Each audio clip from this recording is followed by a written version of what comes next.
बिस्मिल्लाहिर्रहमानिर्रहीम। Dear students, अस्सलाम वालेकुम। उम्मीद करता हूँ कि अल्लाह के करम से आप बिल्कुल ठीक ठाक होंगे।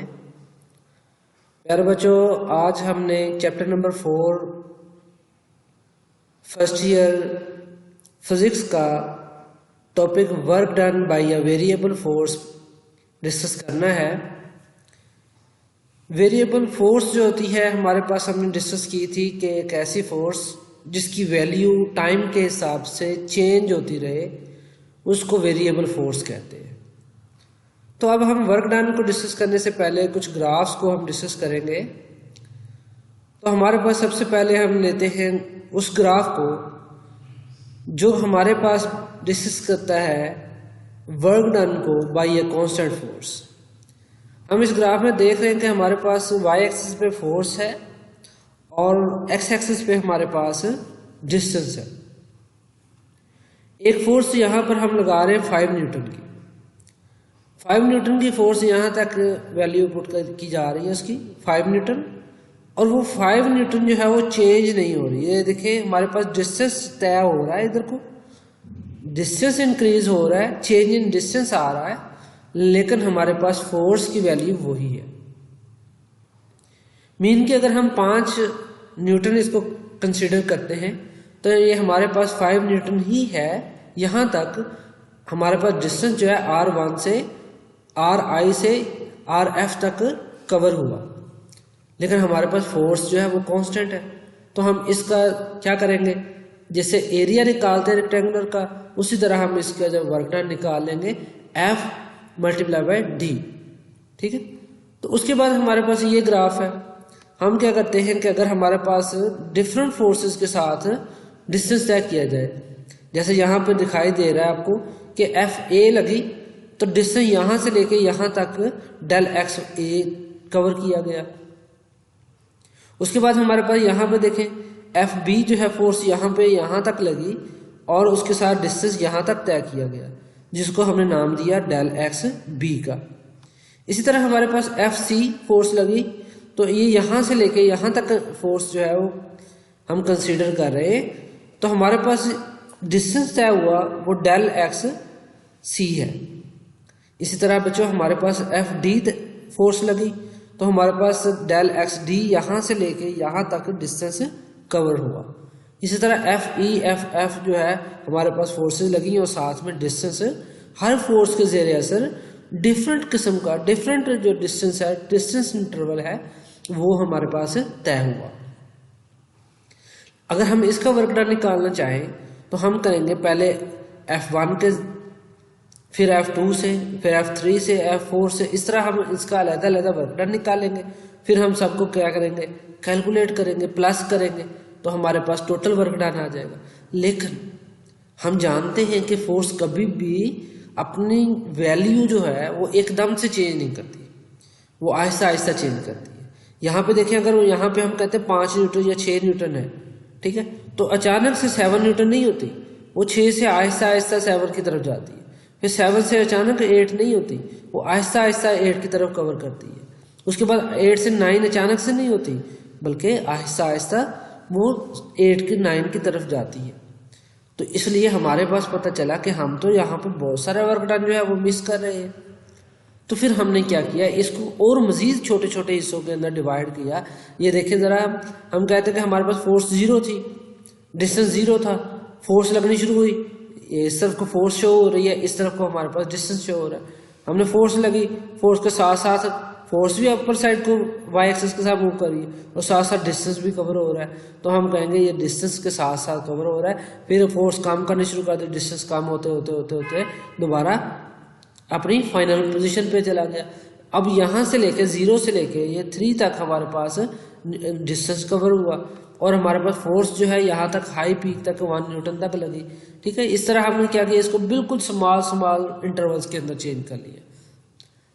जब हम इसको मजीद स्मॉल इंटरवल्स के अंदर चेंज करेंगे तो हमारे पास कुछ इस तरह से कर्व सी बन जाएगी, जिसके जेरे साया जो है, जिसके अंडर जो है हम स्लोप को क्या करेंगे, वर्क डन निकालेंगे उसका एरिया निकालने के लिए। अब हम क्या करेंगे, इसको छोटे छोटे पैचेस के अंदर डिवाइड करेंगे। जब हम इसको छोटे छोटे पैचेस के अंदर डिवाइड करेंगे और हर पैच का वर्क डन निकालेंगे और सबको हम कैलकुलेट करने के लिए प्लस कर लेंगे, तो हमारे पास टोटल वर्क डन आ जाएगा। ठीक है, अब हम टॉपिक की तरफ चलते हैं कि हमारे पास वर्क डन सबसे पहले क्या होता है।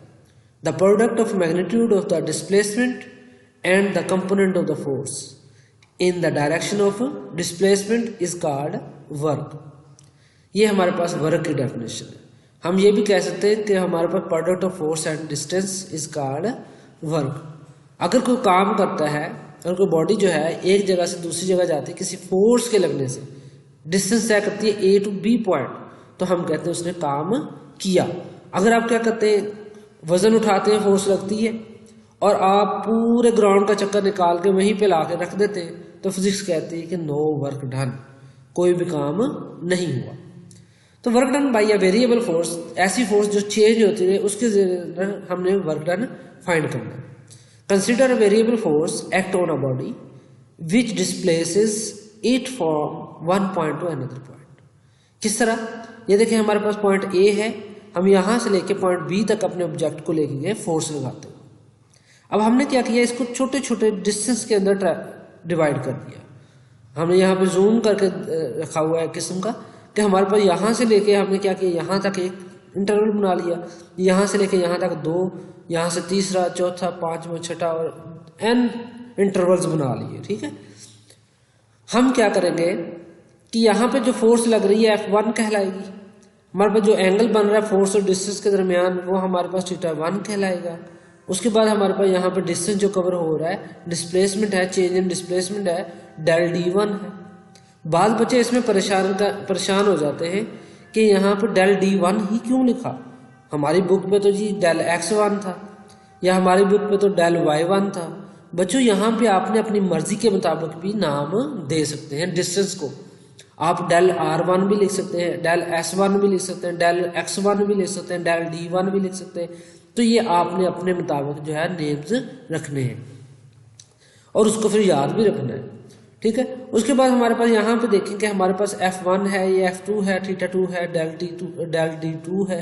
ठीक है, इसी तरह हमारे पास नेक्स्ट इंक्रीज होते हुए यहाँ पर Fn हो जाएगा और हमारे पास जो एंगल बनेगा वो डेल n हो जाए, θn हो जाएगा, और हमारे पास जो डिस्टेंस होगा वो हमारे पास कहलाएगा डेल Dn। यानी nth मीन कि वो लास्ट वाला इंटरवल जो हमारे पास A टू पॉइंट B पर ले जाते हुए लास्ट वाला इंटरवल था, उसको हम क्या कहेंगे, n interval.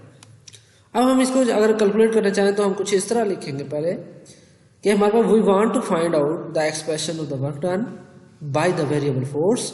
For this we divide the path followed by the object into a short intervals of displacements del D1, del D2, del D3 and del Dn। Means कि हमने छोटे छोटे पैचेस के अंदर जो डिवाइड किया उसको हमने इसके साथ शो करवाया। And forces F1, F2, F3 and Fn, यानी हमारे पास फोर्सेस भी उसी हिसाब से रिस्पेक्टिवली नेम दिए हमने उनको भी। उसके बाद if del W1 work done of first patch, del W2 work done of second patch, del W3 third patch का वर्क डन। इसी तरह हमारे पास nth जो हमारे पास इंटरवल है उसका वर्क डन डेल Wn के इक्वल होता है। Are the work done during displacement intervals del D1, del D2, D3 and del Dn respectively. मतलब कि हमारे पास जब डिस्टेंस D1 डेल D1 तय हुआ तो वर्क डन हमारे पास क्या आएगा, डेल W1।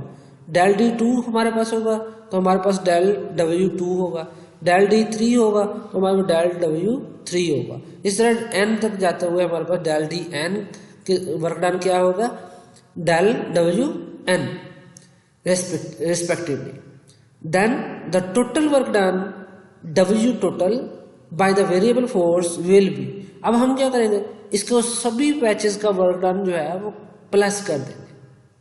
किस तरह प्लस करेंगे, del W1 plus del W2 plus del W3 up to so on del Wn।